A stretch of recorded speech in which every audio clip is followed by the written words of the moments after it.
दोस्तों जय हिंद। स्वागत है आप सभी का स्टडी विद MSPP चैनल पर। दोस्तों कैसे हैं आप सब? आई होप अच्छे होंगे।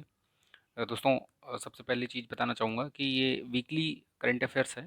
ठीक है, वीकली करंट अफेयर्स का डोज है। ये थोड़ा 2-3 दिन डिले हो गया कुछ इम्पोर्टेंट काम की वजह से। ठीक है, तो आप इसको देखिए, लाइक कीजिए, शेयर कीजिए, सब्सक्राइब कर लीजिएगा चैनल पर को अगर आप नए हैं तो। ठीक है, बेल आइकन जरूर प्रेस कर लीजिएगा ताकि वीडियो का नोटिफिकेशन आपको मिलता रहे।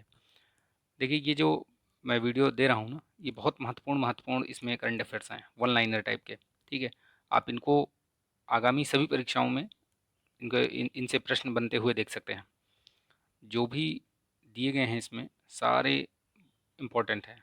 कोई भी इसमें ये नहीं है कि ये वाला ऐसे ही है, तो कहीं से भी प्रश्न बन सकता है। आप इसको एक दो बार देखिएगा तो आपको पूरा रिवाइज हो जाएगा। ठीक है, याद भी हो जाएगा। चलिए शुरू करते हैं फटाफट। विकास एवं अंतर्राष्ट्रीय खेल दिवस कब 6 अप्रैल को मनाया गया? ठीक है, इसकी थीम याद रखिएगा, securing A sustainable and peaceful future for all, the contribution of sports. तो ये याद रखिएगा, 2022 की ये थीम है। ठीक, विकास एवं अंतर्राष्ट्रीय खेल दिवस। स्कूल चलो अभियान, ये किस राज्य का है और क्या है, ऐसे प्रश्न पूछा जा सकता है। या फिर इस तरीके से भी, क्योंकि ये यूपी का करंट अफेयर्स है, तो ऐसे भी पूछा जा सकता है कि स्कूल चलो अभियान किस जिले में प्रारंभ किया गया, किन जिलों में प्रारंभ किया गया, तो या किस जिले में। तो ये श्रावस्ती जिले में प्रारंभ किया गया है, मुख्यमंत्री योगी आदित्यनाथ जी द्वारा। ठीक है, ये प्राथमिक और उच्च प्राथमिक विद्यालयों में 100% नामांकन सुनिश्चित करने के लिए। आपको पता होगा कि जनगणना जो 2011 के अनुसार श्रावस्ती एक ऐसा जिला है जहाँ पर निम्नतम शिक्षा दर है। ठीक है, तो अपना याद रखिएगा यूपी का ये जीके और स्टैटिक जीके दोनों। किस राज्य के सभी स्कूलों में कक्षा 9 से श्रीमद् भगवद गीता पढ़ाई जाएगी? तो ये हिमाचल प्रदेश है, जो गुजरात के बाद दूसरा राज्य बना है जिसने स्कूली पाठ्यक्रम में जो है श्रीमद् भगवद गीता का को सम्मिलित किया है। तो याद रखिएगा इसको। ठीक, हिमाचल प्रदेश। अभी दूसरा, पहला राज्य कौन सा था? वो गुजरात। तो याद रखिएगा, हो सकता है पहला ही पूछ ले। टाटा पावर सोलर ने राजस्थान में 160 मेगावाट की सौर परियोजना का उद्घाटन किया या शुरुआत की है वहाँ पे। वो राजस्थान की सबसे बड़ी सौर परियोजना है, पर उसमें से एक है मतलब। ठीक है, तो याद रखिएगा टाटा पावर सोलर ने। सरकारी स्कूलों में हॉबी हब, ये हॉबी हब किसने स्थापित किया है, कहाँ पर? तो दिल्ली में। ठीक है, अगले थल सेना प्रमुख कौन बनेगा? तो ये लेफ्टिनेंट जनरल मनोज पांडे जी हैं। तो ये बनेंगे जनरल, ये अगले जो थल सेना अध्यक्ष हैं वो बनेंगे। ठीक है, जो अभी नरवणे साहब हैं वो रिटायर हो जाएंगे, वो हो सकता है कि CDS बन जाएं, तो उनका नाम सबसे आगे है। अरुणाभा घोष, ये UN प्रमुख द्वारा शुद्ध शून्य उत्सर्जन प्रतिबद्धताओं पर उच्च स्तरीय विशेषज्ञ समूह नियुक्त किया गया है, उसमें ये नियुक्त किए गए हैं उस समूह में। ठीक है, कौन? अरुणा आभा घोष।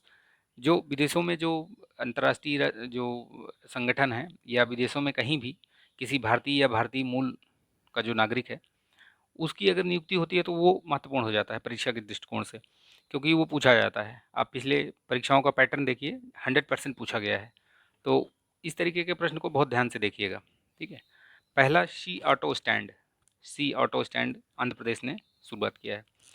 राष्ट्रपति अभी विदेश यात्रा पे गए थे थोड़े दिन पहले। ठीक है, नीदरलैंड और तुर्कमेनिस्तान। तो नीदरलैंड वो 34 वर्षों बाद जाने वाले राष्ट्रपति हैं, मतलब काफ़ी दिनों से नहीं गया कोई भी राष्ट्रपति वहाँ पे, तो अभी गए वहाँ पे। और उन्होंने वहाँ पे एक ट्यूलिप, आगे आगे इसमें आएगा अभी, वहाँ एक ट्यूलिप की प्रजाति है, पीली ट्यूलिप की प्रजाति, ट्यूलिप फूल होता है। ट्यूलिप गार्डन है JNK में, श्रीनगर में है, कभी जाइएगा आप तो देखिएगा, बहुत अच्छा गार्डन है। तो ट्यूलिप गार्डन वैसे यहाँ राष्ट्रपति भवन में भी है, मुगल गार्डन उसके अंदर भी है। ठीक, तो ये 34 वर्षों बाद गए कोई भी भारतीय राष्ट्रपति जो कि नीदरलैंड में। ठीक है, तो याद रखिएगा। और उसका जो ट्यूलिप बता रहा था मैं, ट्यूलिप का नामकरण किया है वहाँ पे, मैत्री नाम रखा है। याद रखिएगा, प्रश्न बन सकता है। तुर्कमेनिस्तान, ये स्वतंत्र तुर्कमेनिस्तान में यात्रा करने वाले पहले राष्ट्रपति हैं, रामनाथ कोविंद जी। ठीक, कावल उथवी ऐप, ये तमिलनाडु राज्य ने जारी किया है आपातकाल के दौरान जनता के लिए। अनुभव नामक मोबाइल कार शोरूम किसने लॉन्च किया है? तो टाटा मोटर्स ने। स्लिनेक्स अभ्यास, ये भारत और श्रीलंका के बीच होता है, ये 9वां संस्करण है, विशाखापट्टनम में हुआ। तो इसमें, और जहाज का नाम याद रखिएगा, INS किर्च। अपना जो इंडिया की तरफ से आईएनएस किर्च पूछा जाता है। आजकल ये भी पूछ लेता है, जैसे ऑपरेशन, कोई भी ऑपरेशन चलता है तो उसमें वो जो भी जहाज रहता है इन्वॉल्व उसको पूछ लेता है उसका नाम, तो इसलिए इसको भी याद रखिएगा।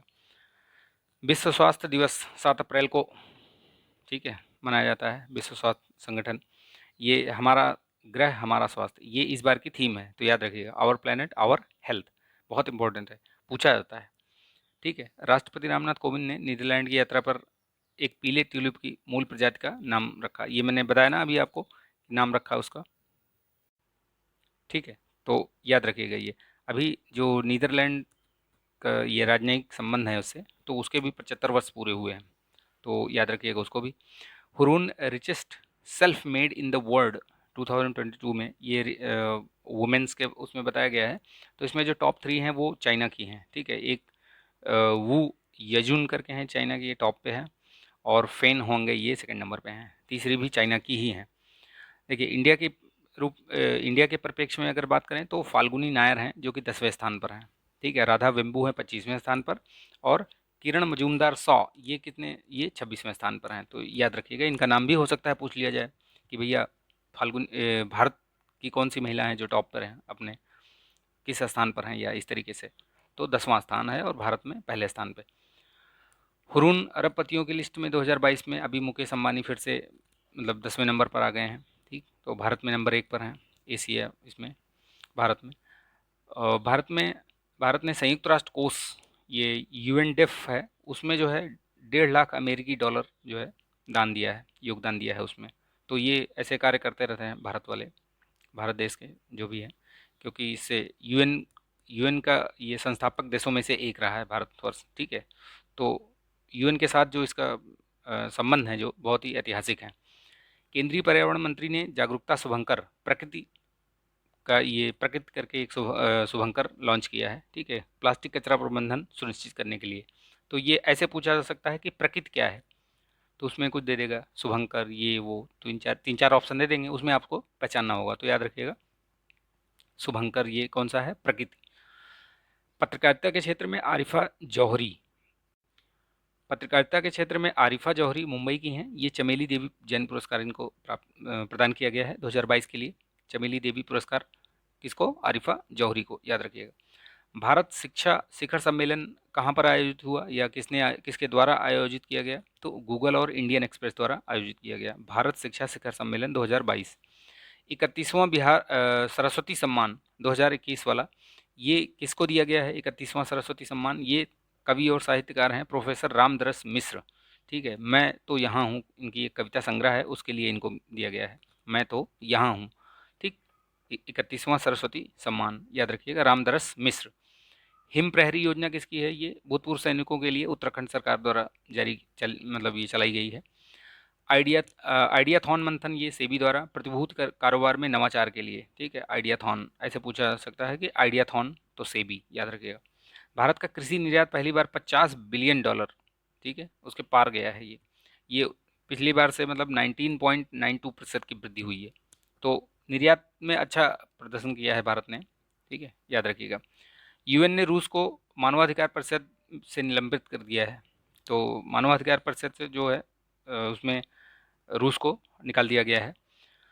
ठीक है, इसमें भारत ने वोटिंग नहीं किया था। ठीक है, उसमें कई सारे देश थे जिन्होंने वोटिंग में भाग ही नहीं लिया था। मुख्यमंत्री उद्यम क्रांति योजना, ये मध्य प्रदेश द्वारा लॉन्च किया गया है, उसमें 1 लाख से 50 लाख तक का ऋण दिया जाएगा। ठीक है, उद्यम क्रांति योजना। खंजर अभ्यास, ये 2022 वाला, ये खंजर अभ्यास याद रखिएगा भारत और किर्गिस्तान के बीच में होता है, ये इसका 9वां संस्करण है। और हो कहाँ पे रहा है, तो ये बकलोह, यानी कि हिमाचल प्रदेश में है बकलोह जगह, वहाँ पे। संभल एवं महाराजगंज में मेडिकल कॉलेज स्थापित करने के लिए एक समझौता हुआ है पीपीपी मोड पे। ठीक है, तो ये पहली बार है जबकि ये उत्तर प्रदेश सरकार ने पीपीपी मोड पे जो है ये मेडिकल कॉलेज स्थापित करने के लिए समझौता किया है। तो यूपी करंट के लिहाज से बहुत महत्वपूर्ण है, याद रखिएगा। दो करंट इसमें बताए जो कि यूपी करंट के उसमें आते हैं। ठीक है, तो उसको याद रखिएगा। तो ये कहाँ कहाँ पे स्थापित किए जाएंगे, इस तरीके से प्रश्न बन सकता है, संभल और महाराजगंज, तो ये दोनों को याद रखिएगा। 2024 तक इनका लक्ष्य रखा गया है कि बनाने के लिए। आरबीआई ने रेपो रेट और रिवर्स रेपो रेट ये सब अनचेंज्ड रखा है, अपरिवर्तित रखा है, बदला नहीं है। रेपो रेट क्या है और रिवर्स रेपो रेट क्या है? तो देखिए, जो आरबीआई होता है, आरबीआई क्या है? वो सेंट्रल बैंक है। Central bank in the sense मतलब वो बैंकों का बैंक है वो, यानी बैंकों को जब पैसा चाहिए होता है तो आरबीआई से लेते हैं। तो जब आरबीआई बैंकों को पैसा देता है तो वो रेपो रेट पे देता है। लेकिन जब आरबीआई जो है बैंकों से पैसा लेता है यानी रिटर्न लेता है, तो वो थ्री रिवर्स रेपो रेट उस दर पे लेता है। तो ये रिवर्स रेपो रेट वही है और ये रेपो रेट है। ठीक, चलिए, ये एनएसएस आईआईटी रुड़की ने सस्टेनेबिलिटी कॉन्क्लेव की मेज़बानी की है। तो सस्टेनेबिलिटी कॉन्क्लेव की मेज़बानी किसने की थी? एनएसएस आईआईटी रुड़की ने। 2022 world press photo of the year award किसको दिया गया है? तो एम्बर ब्रेकन द्वारा ली गई तस्वीर एक है। वो तस्वीर ऐसी है, ये है कमलूप्स इंडियन रेजिडेंशियल स्कूल के पास से ली गई है वो तस्वीर। ठीक है, तो ये आप देखिएगा नेट पे डाल के तो उसको दिख जाएगा वो। अंतर्राष्ट्रीय बुकर पुरस्कार के लिए चुनी गई पहली हिंदी भाषा की कृति कौन सी है? टॉम्ब ऑफ द सैंड, ये अंग्रेजी नाम है इसका, अंग्रेजी में अनुवाद किया गया है। अनुवादक कौन है? डेजी रॉकवेल द्वारा। ठीक है, तो ये याद रखिएगा। अंग्रेजी अनुवादक का नाम भी पूछा जा सकता है, डेजी डॉकरेल रॉकवेल। ठीक है, और इनका भी नाम याद रखिएगा, गीतांजलि श्री का। ठीक है, तो इनकी है ये टॉम ऑफ द सैंड, जो कि पहला है, ये पहली हिंदी भाषा की कृति है। तो इस लिहाज से ये और महत्वपूर्ण हो जाती है। तो हो सकता है कि डायरेक्टली नहीं पूछ के इनडायरेक्टली पूछें, यानी कि आपको अनुवादक का नाम पूछ सकते हैं, तो डेजी रॉकवेल। तो अनुवादक और लेखक में ये है कि जैसे ये पुरस्कार जब मिलता है ये, तो उसमें 50-50% इनको दोनों को शेयर करना पड़ता है। ठीक है, यूएस सीनेट ने केतन जी ब्राउन, ये पहली अश्वेत महिला हैं जो कि सुप्रीम कोर्ट में इनकी नियुक्ति हुई है। ठीक है, तो इसकी पुष्टि की गई है। केतन जी ब्राउन याद रखिएगा, यूएस सीनेट ने। आरबीआई ने एक्सिस बैंक और आईडीबीआई बैंक पर जुर्माना लगाया है। एक्सिस बैंक पे 93 लाख का और आईडीबीआई पे 90 लाख का। ये केवाईसी जो प्रोसीजर होता है उसका उल्लंघन किया होगा, तो वही करते हैं ये लोग, तो उसमें जो है इनको जुर्माना लगाया जाता है। ठीक है, ठीक है। देखिए, 12वां क्यूएस वर्ल्ड यूनिवर्सिटी रैंकिंग अभी जारी की गई है, तो उसमें शीर्ष 3 पे वही हैं जो पहले थी। ठीक है, एमआईटी और ऑक्सफोर्ड, स्टैनफोर्ड और कैम्ब्रिज, ये सब टॉप पे ही रहती हैं ये। मैसाचुसेट्स और ये ऑक्सफोर्ड, स्टैनफोर्ड। ये भारत के लिहाज से देखा जाए तो भारत में आईआईटी बॉम्बे जो है वो 65वें स्थान पर रहा है, और आईआईटी दिल्ली जो है वो 72वें स्थान पे, याद रखिएगा इसको। ठीक, aerospace engineering and digital innovation centre कहाँ खोला गया है? ये बेंगलुरु में, और इन्फोसिस और रोल्स रॉयस ने इसको खोला है, एरोस्पेस इंजीनियरिंग एवं डिजिटल इनोवेशन सेंटर, याद रखिएगा, बेंगलुरु। ठीक, अवसर योजना ये किसके द्वारा चलाई गई है? तो ये भारतीय विमानपत्तन प्राधिकरण द्वारा चलाई गई है। इसका अवसर का पूरा नाम देख लीजिए, airport as venue for skilled artisans of the region. ठीक, अवसर योजना। पाकिस्तान के 23वें पीएम चुने गए हैं। अभी आपको पता होगा कि जो इमरान खान थे वहाँ पे प्रधानमंत्री, उनके खिलाफ अविश्वास प्रस्ताव लाया गया, और उन्होंने पूरा घटनाक्रम आपने देखा होगा न्यूज़ में कि कैसे कैसे हुआ। तो अभी शहबाज शरीफ को जो है वहाँ पे प्रधानमंत्री नियुक्त किया गया है, वो चुने गए हैं। ठीक, राज्य ऊर्जा एवं जलवायु सूचकांक, जो state energy and climate index है, वो नीति आयोग ने जारी किया है पहले राउंड का। ठीक है, तो उसमें बड़े राज्यों में शीर्ष पे गुजरात है, छोटे राज्यों में गोवा, और केंद्र शासित प्रदेशों में चंडीगढ़। याद रखिएगा इनको। ये नीति आयोग के जितने भी इंडेक्स वगैरह हैं वो बहुत महत्वपूर्ण हो जाते हैं, उनसे प्रश्न हमेशा पूछता है। चाहे ये आपका स्वच्छता वाला हो गया या कोई भी हो गया, जितने भी नीति आयोग के इंडेक्सेस हैं उनको बहुत ध्यान से देखिएगा।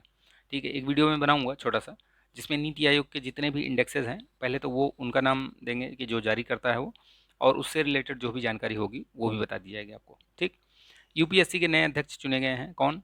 तो ये डॉक्टर मनोज जोशी हैं। ठीक है, प्रदीप कुमार मनोज सोनी। ठीक है, प्रदीप कुमार जोशी की जगह लेंगे ये, तो याद रखिएगा। ओ हेनरी पुरस्कार किसको दिया गया है? ये वयोवृद्ध बंगाली लेखक हैं अमर मित्रा। उनकी लघु कहानी है एक, गाँव ब्रो। तो ये इसका अंग्रेजी में अनुवाद भी किया गया है। तो कौन सा अनुवाद है ये याद रखिए, the old man of Kusumpur. ऐसे भी पूछा जा सकता है कि the old man of Kusumpur किसकी किसकी कृति है? तो याद रखिएगा अमर मित्रा की। अब ओ हेनरी पुरस्कार मिला है तो उससे भी रिलेटेड प्रश्न पूछा जा सकता है। कांगड़ा चाय को अभी यूरोपियन आयोग ने जो है वो जीआई टैग दिया है। ठीक है, इसको 2005 में भारत में भी मिला था जीआई टैग, अभी यूरोपियन आयोग ने दिया है। विश्व होम्योपैथी दिवस कब मनाया जाता है? 10 अप्रैल को। इसकी थीम याद रखिएगा, पीपल चॉइस फॉर वेलनेस, आजकल थीम बहुत पूछ रहा है, मैं बार बार रिपीट करता हूँ कि थीम जरूर ध्यान रखिएगा। कदम, कदम क्या है? ये पहला स्वदेशी पॉलीसेंट्रिक प्रोस्थेटिक ये घुटना है। ये किसने बनाया है? कदम। ये आईआईटी मद्रास ने, ध्यान रखिएगा इसको, आईआईटी मद्रास, कदम। ठीक। 2022 world squash federation world doubles squash championship में ये ग्लासगो में हुआ, स्कॉटलैंड में, और इसमें जो भारत के लिए पहला गोल्ड अभी तक, मतलब डबल्स में किसी ने नहीं जीता था। तो ये किसने जीता? ये दीपिका पल्लिकल और सौरभ घोषाल। तो याद रखिएगा, ऐसे भी प्रश्न पूछा पूछा जाता है कि दीपिका पल्लिकल या सौरभ घोषाल किस खेल से संबंधित है, तो स्क्वैश से, याद रखिएगा। ठीक। अटल इनोवेशन मिशन को जो है 2023 मार्च तक बढ़ा दिया गया है, मार्च 2023 तक उसको कैबिनेट ने मंजूरी दी है कि 2023 तक रहेगी और बढ़ाया जाएगा उसको। ये शुरू कब हुआ था? 2015 में शुरू हुआ था, और अटल इनोवेशन ये नीति आयोग द्वारा ही शुरू किया गया था, ठीक है, 2015 में। तो उसको मार्च 2023 तक बढ़ा दिया गया है। तो ये रहा वीकली करंट अफेयर्स, जो कि 7 अप्रैल से लेकर के 13 अप्रैल तक का। ठीक है। और भी महत्वपूर्ण महत्वपूर्ण करंट अफेयर्स लेकर आऊँगा मैं आपके लिए। तो वीडियो देखते रहिए, लाइक कीजिए, शेयर कीजिए, सब्सक्राइब कर लीजिएगा चैनल पर नए हैं तो।